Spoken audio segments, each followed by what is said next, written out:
கர்த்தருடைய நாமம் மகிமைப்படட்டும். வசனத்தை இருதயத்துக்கு கொண்டு போகிற இந்த நிகழ்ச்சிக்கு உங்கள் எல்லாரையும் இயேசு கிறிஸ்துவின் நாமத்தினால வாழ்த்தி வரவேற்கிறோம். தேவச்சனங்களே, இன்றைக்கும் நம்ம சங்கீதம் 134 சங்கீதம் 133 வாசித்து அதனுடைய அர்த்தத்தை, அதனுடைய வல்லமை நம்ம இருதயத்துக்கு போகிற மாதிரி நம்ம தியானிக்க போகிறோம். எங்களோடு இணைந்து நீங்கள் ஜெபத்தோடு இதை செய்யுங்கள். உங்கள் ஆவி வல்லமையால் நிரம்புகிறதையும், உங்கள் உள்ளான மனுஷன் பலப்படுகிறதையும், உங்கள் இருதயம், உங்கள் ஆத்மா திருப்தியாகிறதையும் நீங்கள் உணர்வீங்க. பரிசுத்த ஆவியானவர் தாமே நம்ம ஒவ்வொரு பேரையும் பலப்படுத்துவாராக. இந்த 2 அதிகாரங்களும் அற்புதமான அதிகாரம். சங்கீதம் 134 என்பது கடைசி காலங்களில் நிற்கக்கூடிய ஊழியர்களை குறித்து சொல்லத்தக்கதான ஒரு ஞான அர்த்தம் உள்ள ஒரு சங்கீதம். அந்த நாட்களில் காலங்களில் கர்த்தருடைய ஊழியக்காரங்க என்ன செய்தாங்களோ அவர்களுக்கு கட்டளையிடப்பட்டதை இன்றைக்கி அதை ஞான அர்த்தமாக எடுத்து நம்மளும் இன்னைக்கு கடைசி காலத்தில் இருக்கிறதுனால நம்ம ஒவ்வொரு வேறும் என்ன செய்யணும், முறுமுறுக்காமல், போராடாமல், சண்டை போடாமல் ஆவிக்குரிய யுத்தங்களை நாம் பண்ண வேண்டும். அதை தான் சங்கீதம் 134 இந்த ஆவிக்குரிய யுத்தம், இந்த ஆவிக்குரிய ஜெபம் நம்ம ஆசீர்வதிக்கப்பட என்ன செய்யணும்னு தெளிவாக சொல்லுகிறது. அது மட்டும் இல்லை, சங்கீதம் 133 நம்ம எல்லாரும் கூடுகிற அதனுடைய மேன்மை, அதனுடைய நன்மை என்னன்னு அதுவும் விளக்குகிறது. நம்ம எல்லாரும் சேர்ந்து அதை வாசிக்க போகிறோம். இந்த அருமையான பதிவு ஒரு சின்ன பதிவு தான். ஆனால் தேவ ஜனங்கள் ஒவ்வொரு பேருடைய ஆவி ஆத்மா சரீரத்துக்கு இது பலனாக, ஒரு நல்ல மருந்தாக, ஆவியும் ஜீவனுமாக மாறும் என்பதில் எந்த சந்தேகமும் இல்லை. எல்லா ஜெப நேர குடும்பத்தாருக்கும் ஒரு விஷயம் கூட இயேசுவின் நாமத்தினால வாழ்த்துக்கள். தொடர்ந்து நம்ம ஆவியில் இந்த வார்த்தைகளை கொண்டு போகிறோம். முதலாக இதை பார்க்கிறவர்கள் வசனத்தை எப்படிடா இருதயத்துக்கு கொண்டு போகலான்னு நீங்கள் யோசித்து கொண்டு இருக்கலாம். நிறைய தடவை நீங்கள் பைபிள் வாசித்து இருக்கலாம். பல தடவை நீங்கள் என்ன செய்யலாம், பல அதிகாரங்களை, வசனங்களை மனப்பாடம் பண்ணியிருக்கலாம். ஆனால் இது எதுவுமே வசனத்தை இருதயத்துக்கு கொண்டு போனதா என்று உங்களுக்கு தெரியாமல் இருக்கலாம். வசனத்தை மனப்பாடம் பண்ணுறது தான் இருதயத்துக்கு கொண்டு போகிறதான்னு கேட்டால் அப்படி கிடையாது. வசனத்தை வாசிக்கிறதுனால அது இருதயத்துக்கு போமான்னு கேட்டாலும் கிடையாது. இருதயத்துக்கு வசனம் போக வேண்டும் என்றால் அதற்கு ஆண்டவருடைய உதவி தேவை. இன்னைக்கு எத்தனையோ நபர்கள் வேதத்தை வாசிக்கிறாங்க. இயேசுவை அறியாதவர்களும், எத்திஸ்டுகளும், நார்த்திகவாதிகளும், பல மதங்களை சேர்ந்தவர்களும் வாசிக்கிறாங்க. உடனே பரிசுத்த ஆவியானவர் அதற்கு உதவி செய்தாரான்னு கேட்டால் இல்லை. ஏன்னா அவர்களுக்கு பரிசுத்த ஆவியானவர் இருக்கிறார் என்றே தெரியாது. அந்த பரிசுத்த ஆவியின் உதவி கூட அவர்களுக்கு கிடையாது. வேதத்தில் கூட மந்திரின்னு சொல்லக்கூடிய ஒரு நபர் அப்போஸ்தலர் நடவடிக்கைகள் என்ன செய்கிறார், பிலிப்பு போய் சந்திக்கிறார். பரிசுத்த ஆவியானவர் பிலிப்பிட்ட சொல்கிறார், இந்த நபர் போய் சந்தின்னு சொல்லுகிறார். ஏன்னா அவர் ஏசாயா புஸ்தகத்தில் உள்ள ஒரு பகுதியை வாசித்து கொண்டிருக்கிறார். ஆனால் பரிசுத்த ஆவியின் உதவி அவருக்கு இல்லை. அதை விலக்கி சொல்லக்கூடிய நபர் அங்கே இல்லை. அதை இருதயத்துக்கு கொண்டு போக அவரால் முடியலை. He was reading. அவர் வாசித்து கொண்டு மட்டும்தான் இருந்தார். ஆனால் அதை இருதயத்துக்கு கொண்டு போக பரிசுத்த ஆவியானவர் பிலிப்பை அனுப்பினார். இதே போல தான் தேவச்சனமே, நீங்கள் வசனங்களை வாசித்து கொண்டு இருக்கலாம். ஆனால் அதை இருதயத்துக்கு கொண்டு போக கர்த்தர் இன்னைக்கு இந்த அருமையான பதிவை உங்களுக்கு அனுப்பியிருக்கிறார். இன்னைக்கு இந்த வார்த்தையை நீங்கள் தியானிக்கும் பொழுதே, ஜெபிக்கும் பொழுதே, எங்கள் கூட சேர்ந்து சொல்லும் பொழுதே இதனுடைய வல்லமை உங்கள் இருதயத்துக்குள் கடந்து வருகிறத உணர்வீங்க. ஸோ அதனால் வசனத்தை வாசித்தா இருதயத்துக்கு போமான்னு கேட்டால் அது ஒரு பகுதி தான். அது இருதயத்துக்கு போகிறதுக்கு 2-3 விஷயம் நீங்கள் செய்ய வேண்டியது இருக்கிறது. அதனால் வசனத்தை மனப்பாடம் பண்ணால் இருதயத்துக்கு போமான்னு கேட்டால் அது மட்டும் போராது. அப்போ வசனத்தை இருதயத்துக்கு கொண்டு போக என்னதான் செய்ய நீங்கள் சொல்கிறீங்கன்னு புதிதாக பார்க்குறவங்க நீங்கள் கேட்குறீங்கன்னா உங்களுக்கு எளிமையாக சொல்லி தருகிறேன். ஒரு வசனத்தை நீங்கள் எடுத்து வாசிக்கும் பொழுது முதலாவது அது உங்கள் காதுகள் வழியாக செல்லுகிறது. உங்கள் காதுகள் கேட்க கேட்க நீங்கள் சிந்தனையை கவனமாக அதை கவனித்தால் அந்த வார்த்தை உங்கள் சிந்தனைக்குள்ளாக கடந்து செல்லுகிறது. சிந்தனைக்கு வரைக்கும் நீங்கள் கொண்டு செல்றதுக்கு உங்கள் பலன் போதும். உங்களுக்கு நல்ல தெளிவான சிந்தனை இருக்குதுன்னா, நல்ல மைண்டு பவர் உள்ளவங்கன்னா நீங்கள் ஈஸியாக என்ன செஞ்சுருவீங்க, சிந்தனையில் கொண்டு போயிடுவீங்க. ஆனால் அநேகருக்கு மனப்பாடம் பண்ணக்கூடிய கெப்பாசிட்டி இருக்காது. ஏன்னா அவங்க அவ்வளோ தூரம் படிப்பாளியாக இருக்க மாட்டாங்க. அதனால் அவங்களுக்கு மனப்பாடம் பண்ணலாம் முடியாது. ஆனால் சிலர் பண்ணிடுவாங்க. இது வரைக்கும் உங்களுடைய உதவி ஆண்டவருக்கு தேவைப்படுகிறது. ஏன்னா நீங்கள் வாசித்து நீங்கள் சிந்தனை வரைக்கும் கொண்டு வந்துட்டீங்க. ஆனால் சிந்தனையில் இருந்து இருதயத்துக்கு கொண்டு போகிறதுக்கு தான் பரிசுத்த ஆவியின் உதவி வேண்டும். எப்படி கர்த்தர் லீதியாளின் இருதயத்தை திறந்தாரோ உங்கள் இருதயத்தையும் அவர் திறக்க வேண்டும். ஏன்னா இருதயத்திற்கு கதவுகள் போட்டு பூட்டப்பட்டது போல் உங்கள் இருதயம் பூட்டப்பட்டிருக்கும். அதனால தான் வார்த்தைகள் உள்ளே செல்லாது. மரியாளையும் மார்த்தாளையும் பாருங்கள். மரியாளுக்குள்ளே ஆண்டோடைய வார்த்தை கடந்து சென்றது. ஆனால் மார்த்தாளுக்குள்ளே செல்லவில்லை. ஏன்னா அவ இருதயம் திறக்கப்படாமல் இருந்தது. தேவ ஜனங்களே, நம்ம இருதயம் திறக்கப்பட்டால் தான் வசனம் உள்ள போகும். வசனம் இருதயத்துக்குள் போனாதான் நமக்கு அது வல்லமையாக மாறும். வசனம் வல்லமையாக மாறினாதான் நம்ம நாவை திறந்து கன்ஃபஸ் பண்ணும் பொழுது அது ஆயுதமாக, ஆவிக்குரிய பட்டயமாக அது எழும்பி அநேக அந்தகார ஆவிகளை, பொல்லாத கிரியைகளை முறியடிக்கும். அப்போ உங்கள் வாழ்க்கையில் ஒரு ஆவிக்குரிய பட்டயத்தை நீங்கள் உருவாக்க போகிறீங்க. இந்த அருமையான ஜெபம் எங்கள் கூட சேர்ந்து நீங்கள் செய்யும் பொழுதே ஆவிக்குரிய பட்டயங்களை உங்களுக்காக உருவாக்கும். இயேசு கிறிஸ்து பிசாசை பார்த்து சொன்னார், வேதத்தில் இப்படி எழுதியிருக்கிறதே. பிசாசு இன்னொரு யுத்தத்தை சொல்லுவான், இந்த கல்லை அப்பமா மாற்றுன்னு சொல்லுவான். உடனே ஆண்டவர் சொல்வார், மனிதன் அப்பத்தினால் மாத்திரமல்ல, தேவனுடைய வாயிலிருந்து புறப்படுகிற ஒவ்வொரு வார்த்தையினால் பிழைப்பான் என்று எழுதியிருக்கிறதே. இப்படி பிசாசு கேட்க ஆண்டவர் என்ன செஞ்சார்? கவுண்டர் ஃபீட் வைத்து கொண்டே இருந்தார். எப்படி இந்த கவுண்டர் ஃபீட் இயேசுக்கு வைக்க முடிந்ததுன்னா, அவருடைய சிந்தனையில் இருந்த வார்த்தை அல்ல, அது இருதயத்தின் ஆழத்தில் விதைக்கப்பட்ட வார்த்தை, உபத்திரவத்தின் நேரத்தில் பட்டயமாக வெளியே வந்த வார்த்தை. எத்தனை பேர் விசுவாசிக்கிறீங்க? இருதயத்தில் வசனம் விதைக்கப்படணும் என்று சங்கீதம் 119:11 சொல்லப்பட்டிருக்கிறது. நீதிமொழிகள் 3:3 சொல்லப்பட்டிருக்கிறது. இந்த வசனம் போக வேண்டிய இடமே இருதயம். வசனம் இருதயத்திற்காகவே படைக்கப்பட்டது. இருதயத்துக்கு செல்லாத வசனம் எல்லாம் ஆவியாகவும் ஜீவனாகவும் அது மாறாது. தேவ ஜனங்களே, இந்த வசனங்களை ஒரு மனப்பாட வசனமாக வைக்கிறதற்கு கர்த்தர் தரவில்லை. இதை ஆவியாகவும் இதை ஜீவனாகவும் மாத்த, இது ஒரு பட்டயமாய் மாத்த, எதிரியோடு யுத்தம் பண்ண, விசுவாச அறிக்கை பண்ண, நமக்கு முன்னாடி இருக்கிற மலைகளை பெயர்க்க, இந்த கடுகளவு விசுவாசத்தை உண்டாக்குறது தான் தேவ ஜனத்தினுடைய வேலை. ரட்சிப்பு உண்டாக என்ன செய்யணும்? விடுதலை உண்டாக என்ன செய்யணும்? கட்டுகள் உடைய என்ன செய்ய வேண்டும்? நீதி உண்டாக இருதயத்தில் விசுவாசிக்கப்படும். ரட்சிப்பு உண்டாக வாயினால் அறிக்கை செய்யப்படும். ரோமர் 10:10 அழகாக சொல்லப்பட்டிருக்கிறதே. தேவ ஜனங்கள் கவனமாக, நீங்கள் நீதி உண்டாகணும்னா இருதயத்துக்குள்ள வசனத்தை நீங்கள் என்ன செய்யணும்? விசுவாசிக்க வேண்டும். ரட்சிப்பு உண்டாகணும்னா, டெலிவரன்ஸ் உண்டாகணும்னா, கட்டுகள் உடையணும்னா, வியாதிகள் மாறணும்னா வசனத்தை பேச வேண்டும். எத்தனை பேர் இதை ஆண்டவருடைய வார்த்தையாக ஒரு நல்ல ஒரு தீர்க்க தரிசனமாக ஏற்றுக்கொள்றீங்க? எல்லாரும் சேர்ந்து நம்ம சங்கீதம் 134 முதலாவது வாசிப்போம், 133 நம்ம 2வது வாசிப்போம். ஏன்னா இந்த கடைசி காலத்தில் வந்திருக்கிறோம். இந்த வசனம் அழகாக சொல்லுகிறது. வாசிக்கலாம். இதோ ராக்காலங்களில் கர்த்தருடைய ஆலயத்தில் நிற்கும் கர்த்தரின் ஊழியக்காரரே, நீங்கள் எல்லாரும் கர்த்தரை ஸ்தோத்திரியுங்கள். உங்கள் கைகளை பரிசுத்த ஸ்தலத்திற்கு நேராக எடுத்து கர்த்தரை ஸ்தோத்திரியுங்கள். வானத்தையும் பூமியையும் உண்டாக்கின கர்த்தர் சீயோனிலிருந்து உன்னை ஆசீர்வதிப்பாராக. தேவ ஜனங்களே, என்ன சொல்லப்படுகிறது தெரியுமா? இந்த வசனம் அந்த காலத்திற்காக எழுதப்பட்டிருந்தாலும் இன்னைக்கும் இதில் இருந்து ஆவியானவர் நம்மளோடு பேசுகிறது என்ன தெரியுமா? காலங்களில் இருந்து கொண்டிருக்கிறோம். ஆமென். மோசமான காலத்தில் இருக்கிறோம். இந்த நாட்களுக்குள்ளாடி சபையில பாகுபாடு, ஊழியத்தில் பாகுபாடு, தேவ ஜனங்களுக்குள்ள பாகுபாடு, கிறிஸ்தவர்களுக்குள்ளாடி பாகுபாடு, எல்லா இடத்துலையும் இந்த பிரிவினை ஆவி கிரியை செய்யும் பொழுது ஆண்டு சொல்லுகிறாரு, நீங்க அந்த ஆவிகளோடு இணைந்து செயல்படாமல் நீங்க என்ன செய்யுங்க? நீங்க எல்லாரும் சோத்திரம் பண்ணுங்க. யாரை சோத்திரம் பண்ணுங்க? கர்த்தரை சோத்திரம் பண்ணுங்க. எல்லாரும் அப்படியே கண்களை மூடி அந்த முதல் வசனம் சொல்லுகிறது போலவே நம்ம எல்லாரும் இணைந்து சொல்லுவோமா? இதோ ராக்காலங்களில் கர்த்தருடைய ஆலயத்தில் நிற்கும் கர்த்தருடைய ஊழியக்காரரே, நீங்கள் எல்லாரும் கர்த்தரை ஸ்தோத்திரியுங்கள். I will praise my God. நான் கர்த்தரை துதிப்பேன். நான் புலம்ப மாட்டேன். நான் கர்த்தரை துதிப்பதனால ராக்காலங்களில் எனக்கு வெளிச்சம் உண்டாகிறது. ஒரு விளக்க கொளுத்தி இருட்டில் எரிக்கிறது போல, ஒரு விளக்கு இரவுல வெளிச்சம் கொடுக்கிறது போல, இந்த கடைசி காலங்கள்ல நீங்க கர்த்தரை மனதார துதித்து பாருங்க. இருண்ட இடத்துல வெளிச்சம் வரும். போராட்டம் உள்ள இடத்துல வெளிச்சம் வரும். அதை தான் பல ஆயிரம் வருடங்களுக்கு முன்பதாகவே சங்கீதம் சங்கீதம் 134 கர்த்தர் எழுதி வைத்திருக்கிறார். ஆமென்.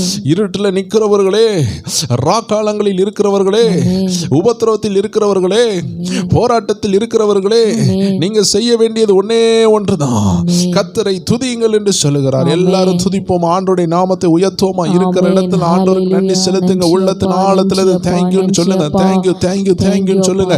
நன்றி நன்றி நன்றின்னு சொல்லுங்க. இதுவரை நடத்தினதுக்காக நன்றி சொல்லுங்க. ஏன் தெரியுமா இந்த நன்றி? ஏன் தெரியுமா இந்த நன்றி? ராக்காலங்கள்ல நின்று கொண்டிருக்கிறோம், உபத்திரவங்கள்ல நின்று கொண்டிருக்கிறோம், கஷ்டத்துல நின்று கொண்டிருக்கிறோம். யாரும் உதவி செய்யலன்னு பிறரை நம்ம குறை சொல்லி கொண்டிருக்கலாம். ஆண்டு சொல்றார், யாரையும் குறை சொல்ல வேண்டாம். ராக்காலங்கள்ல தான் நிக்கிறோம், உபத்திரவங்கள்ல தான் நிக்கிறோம். ஆனா கர்த்தருக்கு நன்றி செலுத்துவோம். ஏன் தெரியுமா? இதுவரை நடத்தினாரே, இனிமேலும் நடத்துவார். நம்மளை நடத்துற பாதைகள் அவருடைய சித்தமான பாதை, உயர்வின் பாதை, சிலுவையின் பாதை தான். ஆனா சிங்காசன பாதை, அதை நாம் மறந்துவிடக் கூடாது. எல்லாரும் சோத்திரம் பண்ணலாம். உள்ளத்தின் ஆழத்துல இருந்து ஆண்டு சொல்லுகிறார், எப்படி சோத்திரம் பண்ண?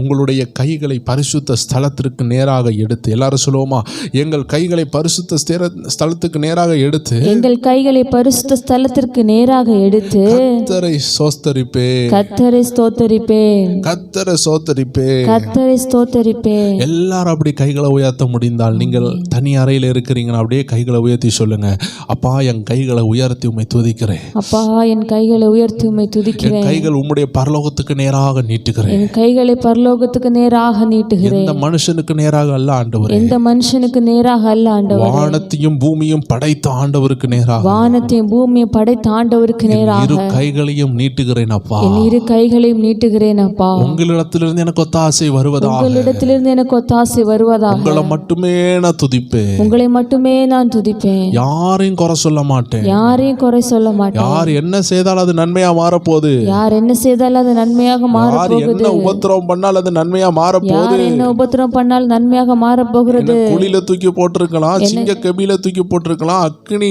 ஜுவாலையில தூக்கி போட்டிருக்கலாம், என்ன குழியில தூக்கி போட்டிருக்கலாம், அக்னி ஜுவாலையில போட்டிருக்கலாம், சிங்க கபில போட்டிருக்கலாம். ஆனா என் கர்த்தர் அதை நன்மையா மாற பண்ணுவார், கர்த்தரை நன்மையாக மாற பண்ணுவார். விசுவாசம் உள்ளவர்கள் சொல்லலாமே, ஆனால் என் கர்த்தர் நன்மையா மாற பண்ணுவார், கர்த்தரை நன்மையாக மாற பண்ணுவார், கண்டிப்பாக மாற பண்ணுவார், கண்டிப்பாக மாற பண்ணுவார். எனக்கு சிங்கத்தின் கெபி அல்ல, எனக்கு சிங்கத்தின் கெபி அல்ல, சிங்காசனம் எனக்கு உண்டு, சிங்காசனம் எனக்கு உண்டு, என் உபத்திரவம் நீடிக்காது, என் உபத்திரவம் நீடிக்காது. நான் துதிக்கிற என் ஆண்டவர் என்னை கைவிட மாட்டார், நான் துதிக்கிற என் ஆண்டவர் கைவிட மாட்டார். தானியேலை பார்த்து ராஜா சொன்னார், நீ ஆராதிக்கிற உன் தேவன் உன்னை விடுவிப்பாராக, இந்த சிங்கங்களின் பற்களுக்கு விடுவிப்பாராக சொன்னாரு.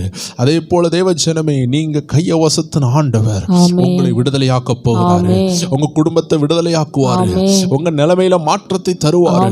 எத்தனை பேர் விசுவாசிக்கிறீங்க? அப்படியே கைகளை உயர்த்தி சொல்லுங்க, வானத்தையும் பூமியையும், வானத்தையும் பூமியையும் உண்டாக்கின கர்த்தர், உண்டாக்கின கர்த்தர் சியோனிலிருந்து, சியோனிலிருந்து என்னை ஆசீர்வதிப்பாராக, என்னை ஆசீர்வதிப்பாராக, என்னை ஆசீர்வதிப்பாராக, என்னை ஆசீர்வதிப்பாராக, குடும்பத்தை ஆசீர்வதிப்பாராக, குடும்பத்தை ஆசீர்வதிப்பாராக, பிள்ளைகளை ஆசீர்வதிப்பாராக, பிள்ளைகளை ஆசீர்வதிப்பாராக, ஊழியங்களை ஆசீர்வதிப்பாராக, ஊழியங்களை ஆசீர்வதிப்பாராக, பிசினஸை ஆசீர்வதிப்பாராக, பிசினஸை ஆசீர்வதிப்பாராக, எல்லா காரியத்திலும் ஆசீர்வாதம், எல்லா காரியத்திலும் ஆசீர்வாதம். வாயை திறந்து சொல்லுங்க தேவஜனமே, எல்லா விஷயங்களிலும் ஆசீர்வாதம், எல்லா விஷயங்களிலும் ஆசீர்வாதம். இயேசுவின் நாமத்தில், இயேசுவின் நாமத்தில் எல்லா தடைகள் விலகட்டும், எல்லா தடைகளும் விலகட்டும், எல்லா அந்தகாரங்கள் விலகட்டும், எல்லா அந்தகாரங்களும் விலகட்டும். வாயை திறந்து இயேசுவின் நாமத்தில், இயேசுவின் நாமத்தில், இயேசுவின் நாமத்தில், இயேசுவின் நாமத்தில், கர்த்தருடைய நாமத்தில், கர்த்தருடைய நாமத்தில் நாங்கள் வருகிறோம், நாங்கள் வருகிறோம். எல்லா தடைகள், எல்லா தடைகள் இப்பொழுதே இப்பொழுதே உடைவதாக, உடைவதாக, உடைவதாக, உடைவதாக. பிசினஸின் தடைகள், பிசினஸின் தடைகள், திருமண தடைகள், திருமண தடைகள், குழந்தை இல்லாமைகள், குழந்தை இல்லாமைகள், வீடு இல்லாமைகள், வீடு இல்லாமைகள், வேலை இல்லாமைகள், வேலை இல்லாமைகள், படிப்பு இல்லாமைகள், படிப்பு இல்லாமைகள், உயர்வு இல்லாமைகள், உயர்வு இல்லாமைகள், எல்லாம் உடைவதாக, எல்லாம் உடைவதாக, இப்பொழுது திறப்பதாக, இப்பொழுது திறப்பதாக, கட்டுகள் திறப்பதாக, கட்டுகள் திறப்பதாக, பூட்டுகள் உடைவதாக, பூட்டுகள் உடைவதாக. இயேசுவின் நாமத்தில், இயேசுவின் நாமத்தில், இயேசு கிறிஸ்துவின் நாமத்தில், இயேசு கிறிஸ்துவின் நாமத்தில், வல்லமையான நாமத்தில், வல்லமையான நாமத்தில் திறக்கப்படுவதாக, திறக்கப்படுவதாக, விடுதலை உண்டாவதாக, விடுதலை உண்டாவதாக. இயேசுவின் நாமத்தில் ஜெபிக்கிறோம், இயேசுவின் நாமத்தில் ஜெபிக்கிறோம். ஆம் தேவஜனங்களே, வசனத்துல இருந்து நம்ம வல்லமையை வெளியே கொண்டு வருகிறோம். ஆமென். இப்படி வல்லமையை வெளியே கொண்டு வர பிசாசனுடைய கிரியைகள் அழிக்கப்படும், ஆமென். அந்தகாரத்தின் கிரியைகள் அழிக்கப்படும். ஆமென். அநேக சாட்சிகளை கேட்க முடிகிறது. அநேகர் இப்படி வசனத்தோடு இணைந்து செபிக்கும் பொழுது கட்டுகள் உடைகிறது. ஆமென். நான் அநேக எல்லைகள் போகும்பொழுது பார்க்குறேன், ரைட் டைம் சேனலை பார்த்து கொண்டு இருக்கிறாங்க. டீ கடைக்கெலாம் நான் போகும்பொழுது அங்கே ஓடிக்கொண்டு இருக்கிறது. அப்படின்னா என்னென்னா, அநேக இடங்களில் ஆஸ்பத்திரியில் இது ஓடிக்கொண்டு இருக்கிறது. பல இடங்களில் நான் விசிட்டிங்லாம் போகும்பொழுது ப்ரையர் டைம் சேனல் ஓடிக்கொண்டிருக்கு. காரணம் என்னென்னா, தேவச்சனமே அவர்கள் இணைந்து ஜெபித்து கொண்டு இருக்கிறாங்க. ப்ரேயர் டைம் அப்படின்னாலே ஜெப நேரம். இன்றைக்கி நம்ம ஜெபத்தில் இந்த நேரத்தை கழித்து கொண்டு இருக்கிறோம். ஒரு நிமிஷம்னாலும் நம்ம உருப்படியாக ஜெபித்தால் அதனுடைய வல்லமை இருக்கிறது. தேவச்சனங்கள் அப்படியே நம்ம கூடி இருக்கிறதுனுடைய நன்மை நம்ம தியானிக்க போகிறோம். இந்த கடைசி நாட்களில் உள்ள நன்மையை நம்ம தியானித்தோம். கர்த்தர் நம்ம ஒவ்வொரு பேரையும் ஆசீர்வதித்திருக்கிறார். இப்பொழுது நம்ம கூடுனா என்ன நன்மை? ப்ரேயர் டைம் ஜனங்கள் தூரமாக இருந்தாலும் வெளி தேசத்தில் இருந்தாலும் ஆண்டுடைய பெரிய கிருபையினால, இந்த இணையதளத்தினுடைய வசதியினால நம்ம என்ன செய்கிறோம்? இணைந்து ஜெபிக்கிறோம். பலாயிரம் மக்கள் நம்ம ஒரு இடத்துல கூடுறதுக்கு கூட இன்னைக்கு ஒரு கேம்போ இல்லை பெரிய ஆடிட்டோரியமோ இன்னைக்கு ரெடி பண்ணணும்னா நமக்கு ரொம்ப டைம் ஆகும், ரொம்ப செலவாகும். எல்லா விஷயத்தையும் ஒரே மனுஷனா அதை செய்ய முடியாது. ஆனால் தேவனுடைய பெரிய கிருபையினால நம்ம இருதயங்கள் ஒன்று கூடுகிறது. யோசித்து பாருங்க, சென்னையில் நம்ம ஒரு மீட்டிங்கை ஃபிக்ஸ் பண்ணால் எல்லாருக்கும் வருகிறது கஷ்டமாக இருக்கலாம். ஏன்னா இப்போ துபாயில் இருப்பாங்க, ஸ்ரீலங்காவில் இருப்பாங்க, எல்லாரும் காசு செலவழித்து அந்த ஒரு நாள் மீட்டிங்காக வருவாங்க. அங்கே வந்து என்னதான் செய்ய போகிறோம்? இதே போல் வசனத்தை நம்ம பேச போகிறோம், இதே போல் வசனத்தை நீங்கள் கேட்க போகிறீங்க, இதே போல் நீங்கள் ஜெபிக்க தான் போகிறீங்க. அதை வீட்டில் இருந்த இடத்துலையே பரிசுத்த ஆவியானவர் தூக்கி கொண்டு வந்து உங்களுக்கு வார்த்தையாக தாராருன்னா அது நம்ம மேலே வச்ச எவ்வளோ பெரிய கிருபை பாருங்க. ஒவ்வொரு வாட்டி நம்ம ஒவ்வொரு ஊரில் கூடணும்னா நம்மளுடைய flight charge, train charge, bus charge, car petrol, diesel charge எவ்வளோ ஆகும்? நம்ம டைம் ஸ்பெண்ட் ஆகும். ஒருவேளை நீங்கள் பயணம் செய்து வரும்பொழுதே சோர்வாகுவீங்க. நீங்கள் வந்த இடத்துல உங்களுக்கு ஒரு லாட்ஜ் போட வேண்டியது இருக்கும். அந்த இடத்துல நீங்கள் லாட்ஜிங் போட்டு தான் தங்க வேண்டிய சூழ்நிலை இருக்கும், ரூம்ஸ் இருக்காது. பட் ஏதோ ஒரு விதத்தில் ஆண்டோடைய கிருபையினால நம்ம ஒவ்வொரு ஊரில் கூடினாலும் அது நான் தவறுன்னு சொல்ல வரல, ஆனால் எளிமையாக நம்மளை ஒன்று சேர்க்கிற ஒரு அற்புதமான கிரியம் தான் இந்த ஒரு மனம். அந்த காரியம் தான் ஒரு மனம். நம்ம இப்போ ஒரு மனம் படுறோம். எப்படி படுறோம்? நம்ம எல்லாருமே ஒரு ஆன்லைனில் இந்த இணையதளம் மூலமாக, ஒரு யூடியூப் மூலமாக நம்ம என்ன செய்கிறோம்? ஜெபித்து கொண்டு இருக்கிறோம். இது ஆண்டவர் கொடுத்த பெரிய ஆசீர்வாதம். ஏன்னா நமக்கு இதில் டைம் செலவு மிச்சம், உடல் சோர்வு நமக்கு மிச்சம் ஆயிட்டு, டயர்ட் ஆகலை, தேவையில்லாத பணச்செலவு இல்லை. நீங்கள் இருக்கிற இடத்துல பரிசுத்த ஆவியானவர் நீங்கள் பல கிலோமீட்டர் தள்ளி உங்கள் உடல் உழைப்பை தாண்டி சோர்ந்து போய் பணத்தை செலவழித்து அந்த இடத்துல போய் ஊரை கண்டுபிடிச்சி பஸ் ஏறி அந்த இடத்துக்கு போயிட்டு திரும்பி வரும்பொழுது ஒரு சாப்பாடு கூட சில நேரம் கிடைக்காது. நைட் நேரம் என்ன ஆகும்? கடையெல்லாம் பூட்டிடுவாங்க, பஸ்ஸு ஒழுங்காக கிடைக்காது, ட்ரெயின் கிடைக்காது. இந்த மாதிரி எல்லா சிக்கலையும் தாண்டி ஒரு கூட்டத்திற்கோ 3 கூட்டத்திற்கோ 3 நாளுக்காகவோ இல்லை ஒரு 5 நாளுக்காகவோ மக்கள் வந்துட்டு போவாங்க. ஆனால் நமக்கு இந்த ஒரு சேனல் பாருங்களேன், பல 100 வீடியோக்கள் ஒவ்வொரு நாட்களும் பரிசுத்த ஆவியின் உள்ளத்தை உணர்ந்து ஜெபிக்கக்கூடிய ஒரு பாக்கியத்தை ஆண்டவர் கொடுத்திருக்கிறதுனால தேவச்சனங்கள் இந்த கூட்டத்தினுடைய நன்மையை குறித்து தான் இந்த சங்கீதம் 133 அழகாக சங்கீதக்காரர் பாடியிருக்கிறார். நம்ம வாசிக்க போகிறோம், வாசிக்கலாம். இதோ சகோதரர் ஒருமித்து, சகோதரர் மட்டுமல்ல சகோதரிகளும் யாரா இருந்தாலும் தேவ ஜனங்கள், புதிய ஏற்பாட்டில் ஆண் என்றும் பெண் என்றும் இல்லை, ஆண்டு எல்லாரும் இணைக்கிறார். அப்போ அந்த பழைய ஏற்பாட்டில் சகோதரர்னு போட்டிருக்கு. அதனால சகோதரிகளை உங்களையும் இணைத்து தான் ஆண்டு சொல்றார். முதியோர், பெரியோர், சிறியோர் எல்லாரையும் சேர்த்து ஆண்டு சொல்றார். இதோ சகோதரர் ஒருமித்து வாசம் பண்ணுகிறது. எத்தனை நன்மையும் எத்தனை இன்பமானது. தேவ ஜனங்களே, நம்ம கூடி வருகிறது எத்தனை நன்மை. நம்ம ஒரு ஹாலில் கூடி வருகிறோம். 10,000 பேர், 20,000 பேர் நீங்க வாரீங்க. 30,000 வியூஸ், 60,000 வியூஸ் இது போகும்பொழுது அதே ஆட்கள் ஒன்று கூடுனா எப்படி இருக்கும்? அந்த எஃபெக்ட் தான் இன்னைக்கு பரலோகத்திலிருந்து நமக்கு நடக்குது. நம்ம கூடவில்லை, நம்ம பிசிக்கலாக கூடவில்லை, நம்ம சரீர ரீதியாக கூடவில்லை, ஆனால் ஆவிக்குரிய ரீதியாக கூடுகிறோம். நம்ம அருள்நாதர் இயேசு கூட சரீர ரீதியாக நம்ம ஒரு நாளும் பார்க்கவில்லை. நம்ம இத்தனை நாட்களும் அவரை விசுவாசித்து கொண்டே இருக்கிறோம். அவரும் இந்த ஆன்லைன்ல போலதான் மறைமுகமா வந்து செல்லுகிறார். எங்க 2-3 பேர் கூடுகிறீர்களோ அங்கே நான் இருக்கிறேன்னு சொன்ன ஆண்டவர். இன்னைக்கு நம்ம எல்லாம் ஆவியில ஒரு மனமா கூடுகிறோமே. நேருக்கு நேர் கூட முடியாவிட்டாலும் ஆண்டவர் இந்த சந்தர்ப்பத்தை தந்திருக்கிறார்ல, இந்த ரகசியத்தை நீங்க புரிந்து கொள்ளணும். இயேசு எப்படி நமக்கு மறைவாக வந்து செல்கிறாரோ நம்ம கண்களுக்கு தெரியவில்லை, ஆனால் ஆவிக்குரிய கண்களுக்கு தெரிகிறார். நம்ம மத்தியில் வருகிறார், அவரை உணர முடிகிறது. நம்ம அழுகிறோம், நம்ம உள்ளத்தை உடைக்கிறார், நம்ம மன மகிழ்ச்சியினால் நிரப்புகிறார், அபிஷேகத்தினால் நிரப்புகிறார். இது எல்லாம் அவர் வருகிறதுனால தான் நடக்கிறது. தேவ ஜனங்களே, அதே போலதான் இந்த வார்த்தையை கேட்கிற நீங்க பல இடங்கள்ல பல தேசங்கள்ல இருந்து கேட்டுக்கொண்டு இருக்கலாம். ஆனா நீங்க எல்லாருமே ஒரே இடத்துல கூடி இருக்கிறீங்க. அது இயேசு என்ற நாமத்துல ஒரே மனதோடு நம்ம கூடி இருக்கிறோம். நம்ம சரீரம் தான் தூரமா இருக்கிறது, ஆனா நம்ம இருதயம் ஒன்றோடு ஒன்று இருக்கிறது. அதனாலதான் அசைவு உண்டாகும், எழுப்புதல் உண்டாகும், மாற்றங்கள் உண்டாகும். தேவ ஜனங்களே, அதனுடைய ரகசியத்தை நம்ம தொடர்ந்து தியானிக்கலாம். இப்போ நம்ம கூடுகிறது எத்தனை இன்பம் என்று வேதம் சொல்லுகிறது. தொடர்ந்து வாசிப்போம். அது ஆரோனுடைய சிரசின் மேல் ஊற்றப்பட்டு, அது எப்படி இருக்குதுன்னா, அது ஆரோனுடைய சிரசின் மேல் ஊற்றப்பட்டு அவனுடைய தாடியிலே வடிகிறது, அவனுடைய தாடியிலே வடிகிறதும், அவனுடைய அங்கிகளின் மேல் இறங்குகிறதுமான நல்ல தைலத்துக்கும் எர்மோன் மேலும் சீயோன் பர்வதங்கள் மேலும் இறங்கும் பனிக்கும் ஒப்பாயிருக்கிறது. அங்கே கர்த்தர் என்றென்றைக்கும் ஆசீர்வாதத்தையும் ஜீவனையும் கட்டளையிடுகிறார். எத்தனை அருமை பாத்தீங்களா தேவ ஜனமே. ஆரோன் என்ற உன்னதமான தேவ மனிதன் ஆரோனை போல அடைக்கப்படாவிட்டால், அப்படிப்பட்ட ஒரு அழைப்பு இல்லாவிட்டால் ஒருத்தராலையும் ஊழியம் செய்ய முடியாதான். ஆண்டவர் அந்த மனுஷனுடைய தலையில ஒரு அபிஷேக எண்ணெயை வைக்கிறார். அது அவனுடைய சிரஸ்ல இருந்து முகத்தில் பட்டு தாடியில் வரைந்து அவனுடைய அங்கிகள்ல நிரப்பி அவனுடைய முழு சரீரத்தையும் மூடினதான்.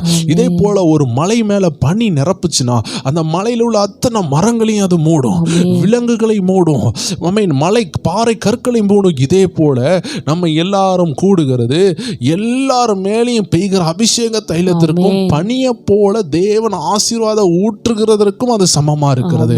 எத்தனை பேர் விசுவாசிக்கிறீங்க?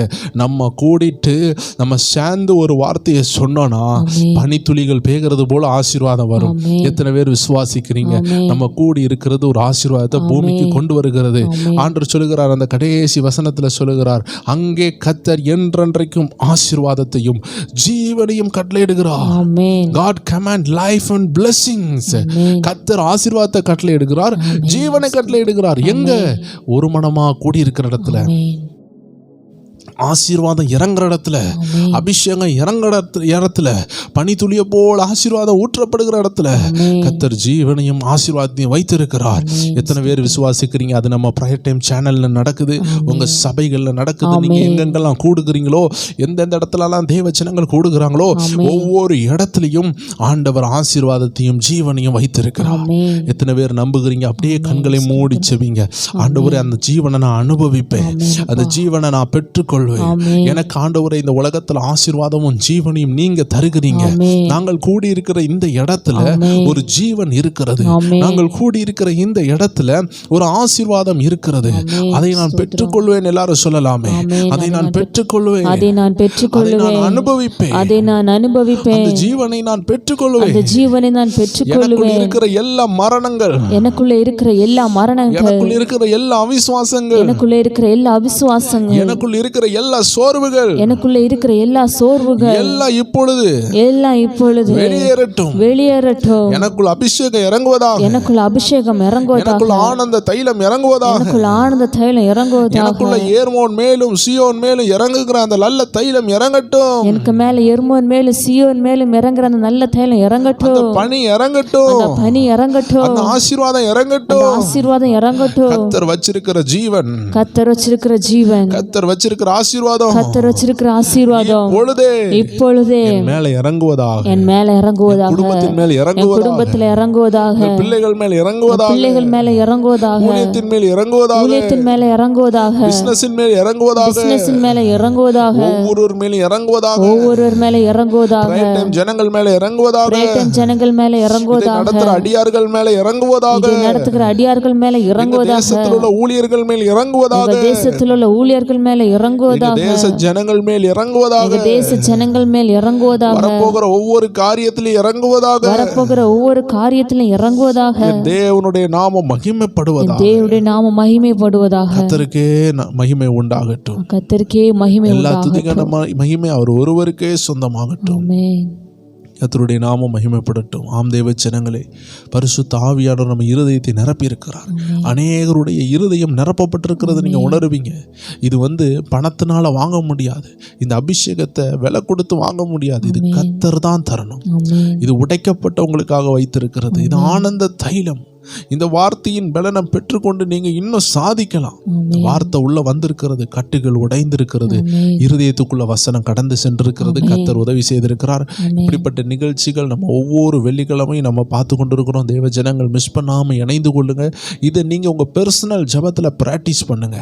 வசனத்தை எடுத்து கன்ஃபஸ் பண்ணி அறிக்கை பண்ணி பாருங்க. அது எவ்வளவு இனிமையா இருக்குன்னு பாருங்க. உள்ள போகிறத உணர்வீங்க. உள்ள போன வார்த்தை வாயிலிருந்து அக்னிமயமான பட்டயமாக வெளியே வருகிறத உணர்வீங்க. எல்லாரும் அப்படியே கண்களை மூடுவோம், ஜெபிப்போம். அன்பான ஆண்டவரே, இந்த சங்கீதம் 134 சங்கீதம் 133 நாங்கள் சேர்ந்து ஆண்டவரே இருதயத்துக்கு கொண்டு போகவும் ஜெபிக்கவும் அந்த வாக்குத்தத்தங்களை அனுபவிக்கவும் அந்த வார்த்தைகள் உள்ள ஆவியையும் ஜீவனையும் பெற்றுக்கொள்ள கர்த்தர் எங்கள் ஒவ்வொரு பேருக்கும் கிருபை செய்ததுக்காக நன்றி. எங்களோடு பேசினதுக்காக நன்றி. தொடர்ந்து வழி நடத்துகிறதுக்காக நன்றி. கோடான கொடி நன்றிகளை செலுத்துகிறோம். இயேசு கிறிஸ்துவின் நாமத்தில் ஜெபிக்கிறோம் எங்கள் ஜீவனுள்ள நல்ல பிதாவே. ஆமேன், ஆமேன், ஆமேன். God bless you. எல்லா ஜெபநேர குடும்பத்தாருக்கும் அன்பின் வாழ்த்துக்கள். உங்களுக்காக தொடர்ந்து ஜெபிக்கிறோம். தொடர்ந்து நாங்கள் ஜெப டீமாக உங்களுக்காக ஜெபித்து கொண்டிருக்கிறோம். தேவ ஜனங்கள் உங்கள் ஜெப குறிப்புகளை கமெண்ட்ஸில் தெரிவிக்கிறீங்க. அநேக ஜெப குறிப்புகளை நாங்கள் பார்த்து ஜெபித்து கொண்டிருக்கிறோம். விடுதலைகளை கர்த்தர் கட்டளையிட்டு கொண்டிருக்கிறார். தொடர்ந்து இணைந்து கொள்ளுங்கள். திங்கள் முதல் வெள்ளி வரைக்கும் அநேக ஆவிக்குரிய வீடியோக்களும் அதிகாலை ஜெபமும் உங்களுக்காக வருகிறது. அநேகர் கேட்குறாங்க, இந்த ஸ்பிரிச்சுவல் WFனுடைய லிங்க்லாம் ப்ரேயர் டைமில் கிடைக்கலன்னு அவங்க எதிர்பார்க்குறாங்க. காரணம், அந்த ஸ்பிரிச்சுவல் WF என்ற ஆவிக்குரிய ரகசியங்களை வெளிப்படுத்தும் சேனலுக்கு ஒரு வாட்ஸ்அப் சேனல் இருக்கிறது. அந்த வாட்ஸ்அப் சேனலில் உங்களுக்கு லிங்க் கொடுக்கப்படுகிறது. ஏன்னா ப்ரேயர் டைம் ஜனங்களுக்கு ஆண்டவர் கொடுக்குற வார்த்தையும் ஸ்பிரிச்சுவல் WF ஜனங்கள் ஆண்டவர் அநேக ஜனங்களை கொடுத்துருக்கிறார். அவர்களுக்கு தேவையான வார்த்தை அந்த சேனலில் கொடுக்கப்படுகிறது. இல்லை என்றால் வீடியோக்களில் குழப்பங்கள் உண்டானதுனால அதிகாலை ஜெபமும் ப்ரேயர் டைமில் போடப்படுகிற 2 வீடியோவும் ப்ரேயர் டைம் சேனலில் கொடுக்கப்படும். ஸ்பிரிச்சுவல் WF என்ற சேனலில் உள்ள எல்லா வீடியோவும் அதனுடைய வாட்ஸ்அப்பில் தான் கொடுக்கப்படுகிறது. தேவ ஜனங்கள் அந்த 3 வாட்ஸ்அப் இருக்கிறது. காட்ஸ் பவர் டிவி வாட்ஸ்அப் இருக்கிறது. சாட்சிகள், அற்புதமான விடுதலைகளை பற்றி நீங்கள் கேட்கணுன்னா காட்ஸ் பவர் டிவியினுடைய வாட்ஸ்அப் சேனலையும் ஃபாலோ பண்ணிக்கோங்க. இந்த 3 சேனல்லையும் நீங்கள் போய் அந்த 3 சேனலில் உள்ள வீடியோக்களை நீங்கள் பார்த்தீங்கன்னா அதற்கு கீழே வாட்ஸ்அப் இருக்கும். இணைந்து கொள்ளுங்கள். கர்த்தர் உங்களை ஆசீர்வதிப்பார். திங்கள் முதல் வெள்ளி வரைக்கும் தொடர்ந்து நம்ம ஜெபிக்கலாம். மீண்டும் திங்கட்கிழமை சந்திப்போம். God bless you. ஆமென்.